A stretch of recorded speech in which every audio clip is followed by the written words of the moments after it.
പണ്ടു പണ്ട് വളരെ ദൂരെ ഒരു കടൽത്തീരത്ത് ഒരു പാവം മുക്കുവനും അയാളുടെ ഭാര്യയും താമസിച്ചിരുന്നു. കടലിനോട് ചേർന്നുള്ള തീരെ ചെറിയ ചോർന്നൊലിക്കുന്ന ഒരു പഴയ കുടിലിലായിരുന്നു അവരുടെ ജീവിതം. വലിയ സമ്പത്തൊന്നും അവർക്കുണ്ടായിരുന്നില്ല.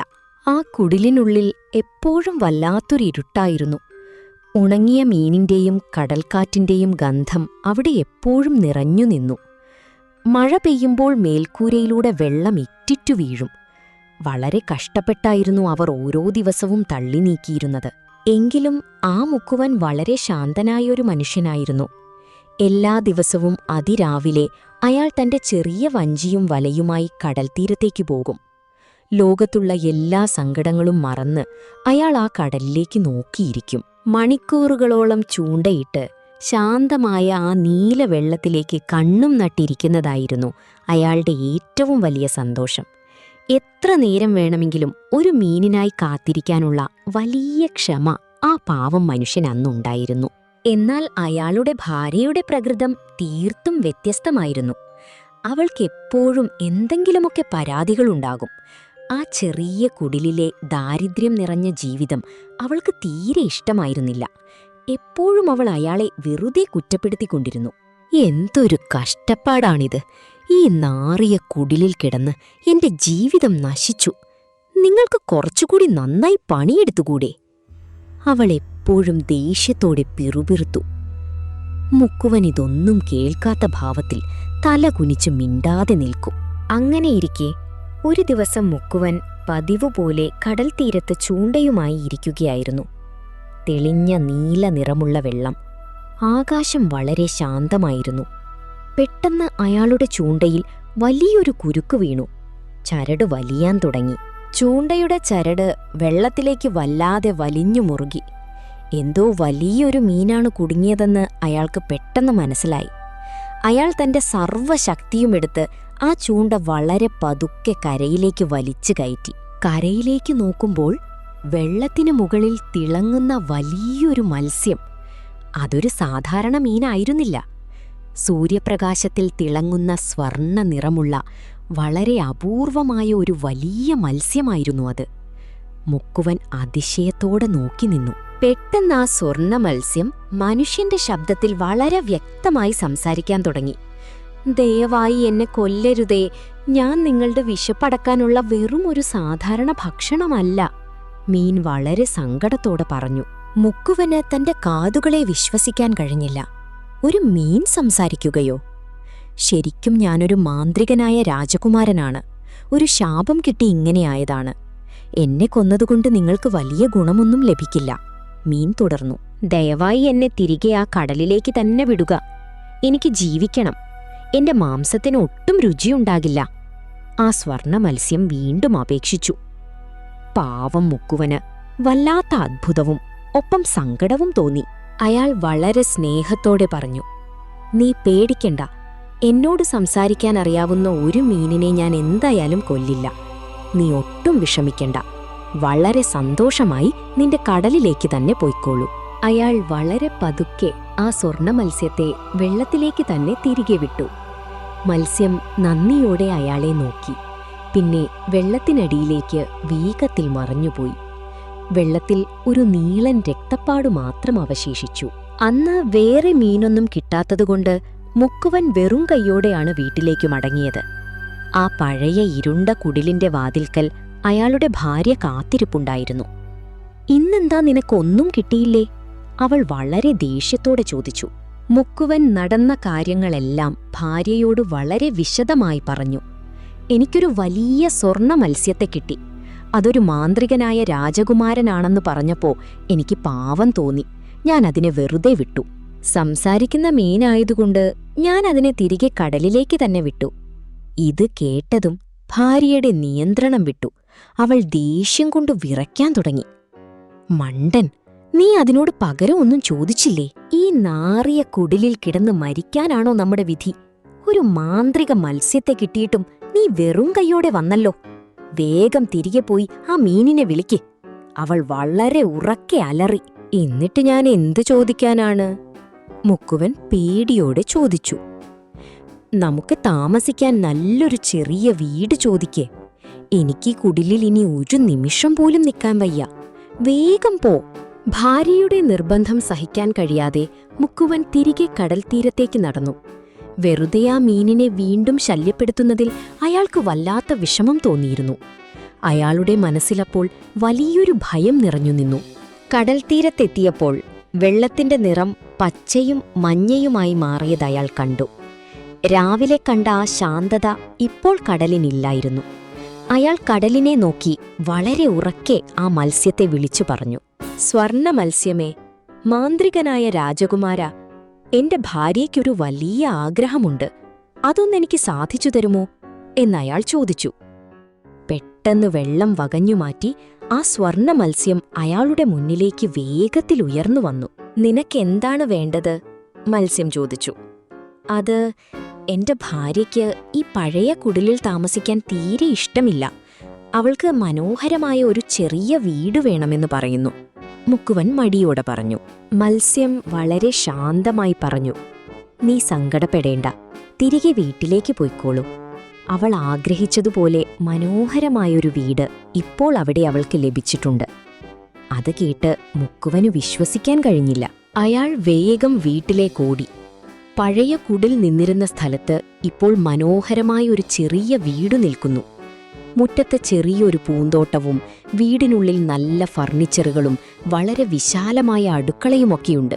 ഭാര്യ വളരെ സന്തോഷവതിയായി വീടിന്റെ മുറ്റത്ത് നിൽക്കുന്നുണ്ടായിരുന്നു. കണ്ടോ, ഇതിപ്പോൾ എത്ര മനോഹരമാണ്. ഇനി നമ്മളിവിടെ വളരെ സന്തോഷത്തോടെ സമാധാനമായി ജീവിക്കും. ഭാര്യ വലിയ ചിരിയോടെ അയാളോട് പറഞ്ഞു. മുക്കുവനും അത് കേട്ട് ആത്മാർത്ഥമായി സന്തോഷിച്ചു.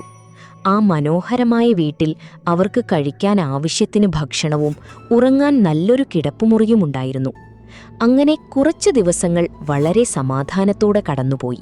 എന്നാൽ വെറും 2 ആഴ്ച കഴിഞ്ഞപ്പോൾ ഭാര്യയുടെ സ്വഭാവം വീണ്ടും മാറി. അവൾ പറഞ്ഞു: ഈ വീട് തീരെ ചെറുതാണ്.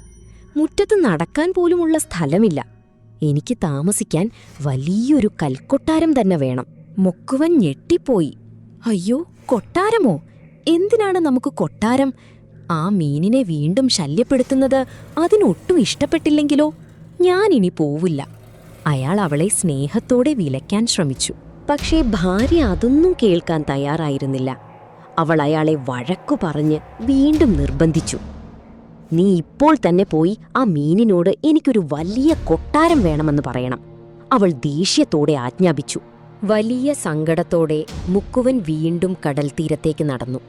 ഇത്തവണ കടലിലെ വെള്ളത്തിന് ഇരുണ്ട നീല നിറമായിരുന്നു. ചെറിയ തിരമാലകൾ അടിക്കുന്നുണ്ടായിരുന്നു. അയാൾ വീണ്ടും ആ സ്വർണ്ണ മത്സ്യത്തെ വളരെ ഉറക്കെ വിളിച്ചു. മത്സ്യം ഉടനെ തന്നെ വെള്ളത്തിനു മുകളിലേക്ക് വന്നു. ഇപ്പോൾ അവൾക്ക് എന്താണ് വേണ്ടത്? മത്സ്യം ചോദിച്ചു. മുക്കുവൻ തല കുനിച്ചുകൊണ്ട് പറഞ്ഞു: എന്നോട് ക്ഷമിക്കണം. അവൾക്ക് ഈ വീട് പോരത്രേ. അതവൾക്ക് തീരെ ഇഷ്ടപ്പെടുന്നില്ല. അവൾക്ക് താമസിക്കാൻ വലിയൊരു കൽക്കൊട്ടാരം വേണമെന്ന് പറയുന്നു. മത്സ്യം ശാന്തമായി പറഞ്ഞു. പൊയ്ക്കോളൂ, അവൾക്കത് കിട്ടിക്കഴിഞ്ഞു. മുക്കുവൻ തിരികെ എത്തുമ്പോൾ അവിടെ ആ ചെറിയ വീടുണ്ടായിരുന്നില്ല. പകരം വലിയൊരു കൽക്കൊട്ടാരം ഉയർന്നു നിൽക്കുന്നു. ആകാശത്തോളം ഉയർന്നു നിൽക്കുന്ന വലിയ കൊട്ടാരം. അതിന്റെ വാതിലുകൾ തുറന്ന് അയാൾ അകത്തേക്ക് കയറി. അവിടെയെല്ലാം വിലപിടിപ്പുള്ള വസ്തുക്കളായിരുന്നു. സ്വർണവും വെള്ളിയും കൊണ്ട് മനോഹരമായി അലങ്കരിച്ച വലിയ മുറികൾ അയാൾ കണ്ടു. കൊട്ടാരത്തിൽ ഒരുപാട് വേലക്കാർ അങ്ങോട്ടും ഇങ്ങോട്ടും വേഗത്തിൽ നടക്കുന്നു. വലിയൊരു മേശ നിറയെ രുചികരമായ ഭക്ഷണങ്ങൾ നിരത്തിവെച്ചിട്ടുണ്ട്. ഭാര്യ വളരെ ഗർവോടെ ആ വലിയ കസേരയിൽ ഒരു മഹാറാണിയെപ്പോലെ ഇരിക്കുന്നുണ്ടായിരുന്നു. ഇപ്പോൾ നിനക്ക് സന്തോഷമായല്ലോ, ഇനി നമുക്ക് വേറെ ഒന്നും വേണ്ടല്ലോ? മുക്കുവൻ വളരെ ആശ്വാസത്തോടെ ചോദിച്ചു. അത് നമുക്ക് നോക്കാം, അവൾ വളരെ പരുക്കനായി മറുപടി പറഞ്ഞു. അന്ന് രാത്രി അവർ ആ കൊട്ടാരത്തിൽ ഉറങ്ങി. പിറ്റേന്ന് രാവിലെ ഭാര്യ ഉണർന്നത് പുതിയൊരു വലിയ ആഗ്രഹവുമായാണ്. അവൾ ജനാലയിലൂടെ പുറത്തേക്ക് നോക്കി. വിശാലമായ ആ നാട് മുഴുവൻ അവൾ കണ്ടു. ഒരുപാട് ആളുകൾ അവിടെ ജീവിക്കുന്നുണ്ടായിരുന്നു. അവൾക്ക് അത്യാഗ്രഹം തോന്നി. എനിക്ക് ഈ നാടിന്റെ മുഴുവൻ രാജ്ഞിയാകണം, അവൾ ഉറക്കെ പ്രഖ്യാപിച്ചു. രാജ്ഞിയോ? എന്തിനാണ് നീ രാജ്ഞിയാകുന്നത്? എനിക്കു രാജാവാകാനൊന്നും വയ്യ, മുക്കുവൻ വലിയ പേടിയോടെ അവളോട് പറഞ്ഞു. അയാൾക്ക് വിറയൽ വന്നിരുന്നു. "നീ രാജാവാകണ്ട, ഞാൻ രാജ്ഞിയാകും. നീ വേഗം പോയി ആ മീനിനോട് ഈ കാര്യം പറയ്," അവൾ ആജ്ഞാപിച്ചു. മുക്കുവന് വലിയ ഭയം തോന്നി. ഇത് തീർത്തും ശരിയല്ലെന്ന് അയാളുടെ മനസ്സ് പറയുന്നുണ്ടായിരുന്നു. എങ്കിലും ഭാര്യയെ ധിക്കരിക്കാൻ അയാൾക്കൊട്ടും ധൈര്യമുണ്ടായിരുന്നില്ല. അയാൾ വീണ്ടും ആ കടൽത്തീരത്തേക്ക് ഭാരപ്പെട്ട കാലുകളുമായി നടന്നു. ഇത്തവണ കടൽ വളരെ പ്രക്ഷുബ്ധമായിരുന്നു. വെള്ളത്തിന് ഇരുണ്ട ചാരനിറം ബാധിച്ചിരുന്നു.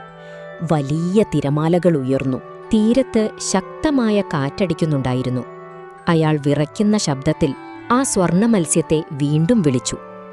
മത്സ്യം വീണ്ടും അയാളുടെ മുന്നിൽ വേഗത്തിൽ പ്രത്യക്ഷപ്പെട്ടു. "എന്താണ് ഇത്തവണ അവൾക്ക് വേണ്ടത്?" മീൻ ഗൗരവത്തോടെ ചോദിച്ചു. അവൾക്ക് ഈ നാടിന്റെ മുഴുവൻ രാജ്ഞിയാകണം," മുക്കുവൻ വളരെ സങ്കടത്തോടെ പറഞ്ഞു. "നീ തിരികെ പോകൂ, അവളിപ്പോൾ രാജ്ഞിയായിക്കഴിഞ്ഞു." മത്സ്യം ശാന്തമായി മറുപടി നൽകി. അയാൾ വേഗം തിരികെ നടന്നു. തിരികെ കൊട്ടാരത്തിലെത്തുമ്പോൾ അത് പഴയതിലും വളരെ വലുതായി മാറിയിരുന്നു. കൊട്ടാരത്തിനു മുന്നിൽ വലിയ കാവൽക്കാരുണ്ട്.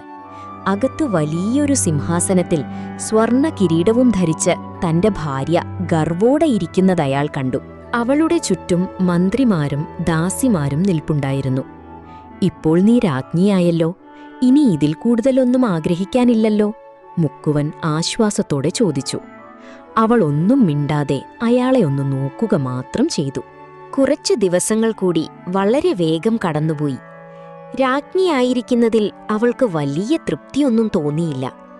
അവൾക്ക് കൂടുതൽ അധികാരങ്ങൾ വേണമെന്ന മോഹം മനസ്സിൽ ശക്തമായി വളർന്നു തുടങ്ങി. അവൾക്ക് ലോകം മുഴുവൻ വേണമായിരുന്നു. അവളുടെ അത്യാഗ്രഹത്തിന് യാതൊരു അതിരുകളുമില്ലായിരുന്നു. ഒരു ദിവസം അവൾ മുക്കുവനെ അരികിലേക്ക് വിളിപ്പിച്ചു.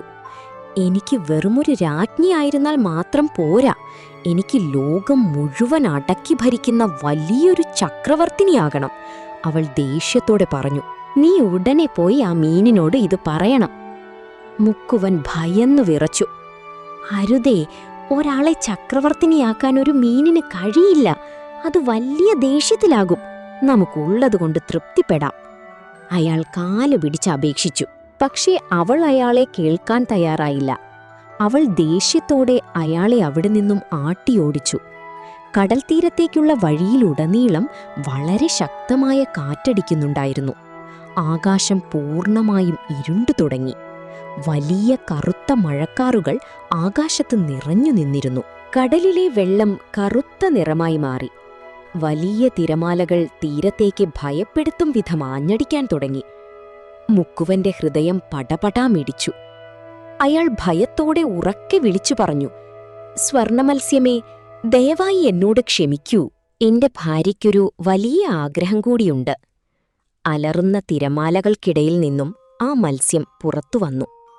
അതിന്റെ മുഖത്ത് വലിയ സന്തോഷമൊന്നുമുണ്ടായിരുന്നില്ല. "പറയൂ, അവൾക്കിനി എന്താണ് വേണ്ടത്?" മത്സ്യം ഗൗരവത്തോടെ ചോദിച്ചു. "അവൾക്ക് ലോകം മുഴുവൻ ഭരിക്കുന്ന വലിയ ചക്രവർത്തിനിയാകണം," അയാൾ വല്ലാത്ത വിറയലോടെ പറഞ്ഞു. "പൊയ്ക്കോളൂ, അവൾ ഇപ്പോൾ ചക്രവർത്തിനിയായിക്കഴിഞ്ഞു," മത്സ്യം പറഞ്ഞു. തിരികെ എത്തിയപ്പോൾ അവിടെ വലിയൊരു മാർബിൾ കൊട്ടാരമാണ് അയാൾ കണ്ടത്. വലിയ സ്വർണവാതിലുകൾ കടന്ന് അയാൾ അകത്തെത്തി. അവിടെ വിലമതിക്കാനാവാത്ത രത്നങ്ങൾ പതിച്ച വലിയൊരു സിംഹാസനത്തിൽ അവൾ അഹങ്കാരത്തോടെ ഇരിക്കുന്നുണ്ടായിരുന്നു. അവളുടെ തലയിൽ 3 നിലകളുള്ള വലിയ ഒരു സ്വർണ്ണ കിരീടം അപ്പോൾ തിളങ്ങുന്നുണ്ടായിരുന്നു. ലോകത്തെ എല്ലാ രാജാക്കന്മാരും അവളുടെ മുന്നിൽ ഭയത്തോടെ തല കുനിച്ചു നിൽക്കുന്നു. മുക്കുവൻ ആ കാഴ്ച കണ്ട് വല്ലാത്ത അത്ഭുതത്തോടെ അവിടെ നിന്നുപോയി. "ഇപ്പോൾ നീ ചക്രവർത്തിനിയായി. ഇതിൽ കൂടുതൽ വലിയൊരു പദവി ഈ ലോകത്തില്ല. ഇനി നീയെങ്കിലും സന്തോഷമായിരിക്കില്ലേ?" അയാൾ ചോദിച്ചു. "അതിനെക്കുറിച്ച് ഞാൻ സാവധാനം ആലോചിക്കട്ടെ," അവൾ അഹങ്കാരത്തോടെ മറുപടി നൽകി. അന്ന് രാത്രി അവൾക്ക് ഒട്ടും ഉറങ്ങാൻ കഴിഞ്ഞില്ല. അവൾക്ക് വല്ലാത്ത അസ്വസ്ഥത തോന്നി. ലോകം മുഴുവൻ തന്റെ കാൽക്കീഴിലാണെങ്കിലും ഇനിയും എന്തൊക്കെയോ വെട്ടിപ്പിടിക്കാനുണ്ടെന്ന ചിന്ത അവളെ വല്ലാതെ അലട്ടി. അവൾ ആ വലിയ കട്ടിലിൽ കിടന്ന് തിരിഞ്ഞും മറിഞ്ഞും ചിന്തിച്ചു. അങ്ങനെയിരിക്കെ പതുക്കെ നേരം പുലരാൻ തുടങ്ങി. ജനാലയിലൂടെ സൂര്യൻ ഉദിച്ചുവരുന്നത് അവൾ കണ്ടു. പെട്ടെന്നവൾക്ക് വലിയൊരു ദേഷ്യം വന്നു. ഈ സൂര്യനും ചന്ദ്രനും എന്റെ അനുവാദമില്ലാതെ എങ്ങനെ ഉദിക്കും? അവൾ ദേഷ്യത്തോടെ ചിന്തിച്ചു. അവളുടെ സമനില പൂർണ്ണമായും തെറ്റുകയായിരുന്നു. അവൾ ഉറങ്ങുകയായിരുന്ന മുക്കുവനെ ക്രൂരമായി തട്ടിയുണർത്തി. വേഗം എഴുന്നേൽക്ക്, എനിക്ക് ദൈവത്തെപ്പോലെയാകണം. സൂര്യനെയും ചന്ദ്രനെയും എന്റെ ഇഷ്ടപ്രകാരം ഉദിക്കാനും അസ്തമിക്കാനും ഞാൻ മാത്രം അനുവദിക്കണം. നീ വേഗം പോയി ആ മീനിനോട് പറ. ഇതു കേട്ട് മുക്കുവൻ പേടിച്ച് കട്ടിലിൽ നിന്നും താഴെ വീണുപോയി. അയാൾ അവളുടെ കാലുകളിൽ വീണ് കരഞ്ഞു. അരുതേ, അങ്ങനെ ഒരു ആഗ്രഹം പാടില്ല. അത് നാശത്തിലേക്കേ വഴിവെക്കൂ. ദയവായി എന്നെ വെറുതെ വിടൂ. എന്നാൽ അവൾക്ക് വല്ലാത്തൊരു ഭ്രാന്ത് പിടിച്ചിരുന്നു. കോപം കൊണ്ട് അവളുടെ കണ്ണുകൾ ചുവന്നു. ഞാനാണ് ചക്രവർത്തിനി. ഞാൻ പറയുന്നത് നീ കേൾക്കണം. പോയി ആ മീനിനെ വിളിക്കാൻ.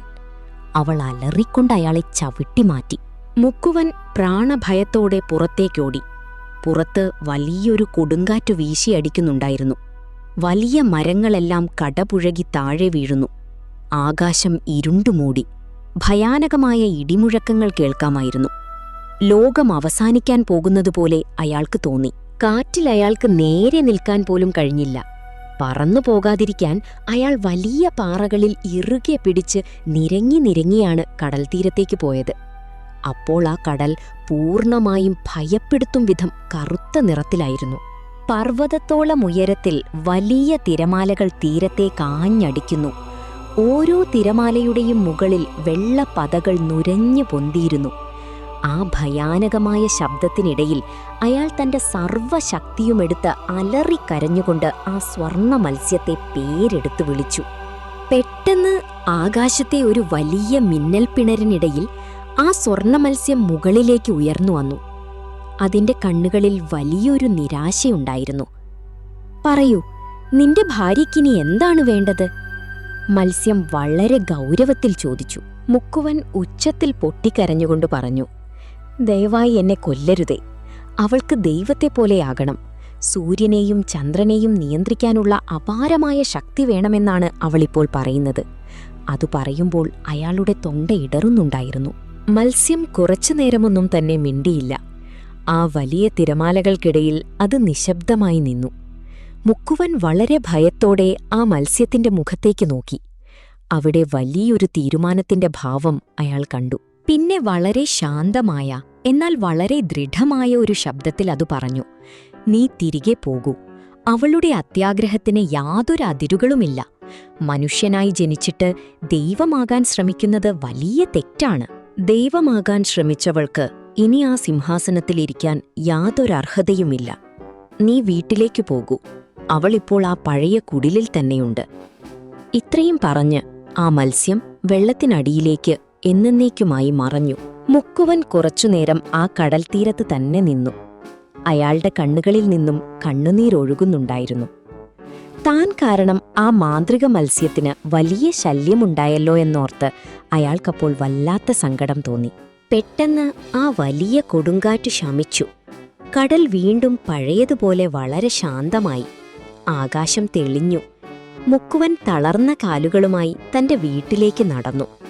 അയാളുടെ മനസ്സിലപ്പോൾ വല്ലാത്തൊരു ശൂന്യതയായിരുന്നു. തിരികെ എത്തുമ്പോൾ അവിടെ ആ വലിയ മാർബിൾ കൊട്ടാരമുണ്ടായിരുന്നില്ല. അതിലെ സ്വർണവാതിലുകളോ കാവൽക്കാരോ ആരുമില്ല. പകരം കഥയുടെ തുടക്കത്തിൽ നമ്മൾ കണ്ട ആ പഴയ ചോർന്നൊലിക്കുന്ന ഇരുണ്ട കുടിൽ മാത്രം അവിടെ നിന്നിരുന്നു.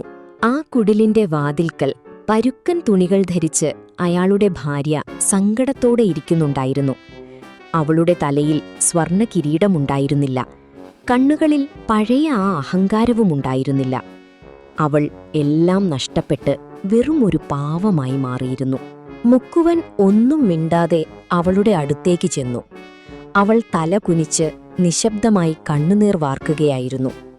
അത്യാഗ്രഹം മനുഷ്യനെ എവിടെ എത്തിക്കുമെന്ന് അവൾക്കിപ്പോൾ മനസ്സിലായിട്ടുണ്ടാകും.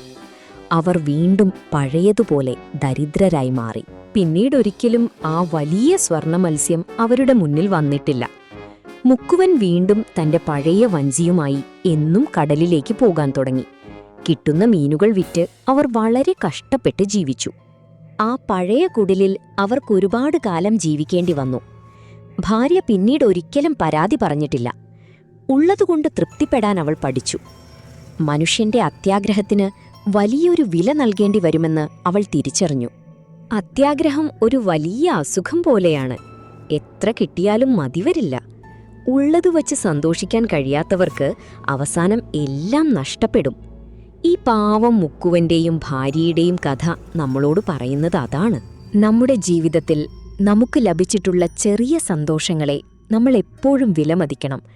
ഇല്ലാത്തതിനെക്കുറിച്ച് വെറുതെ ഓർത്തു ദുഃഖിക്കുന്നതിനേക്കാൾ നല്ലത് ഉള്ളതു വെച്ച് സമാധാനത്തോടെ ജീവിക്കുന്നതാണ്. അതാണ് ഈ ലോകത്തിലെ യഥാർത്ഥ സന്തോഷം. ആ വലിയ കൊട്ടാരത്തിൽ കഴിഞ്ഞിരുന്ന കാലത്ത് അവർക്കൊരിക്കൽ പോലും സമാധാനത്തോടെ ഉറങ്ങാൻ കഴിഞ്ഞിരുന്നില്ല. എന്നാൽ ഇപ്പോൾ ആ പഴയ കുടിലിൽ അവർ വളരെ സ്വസ്ഥമായി ഉറങ്ങുന്നു. കാരണം അവർക്ക് നഷ്ടപ്പെടാൻ ഒന്നുമില്ലായിരുന്നു.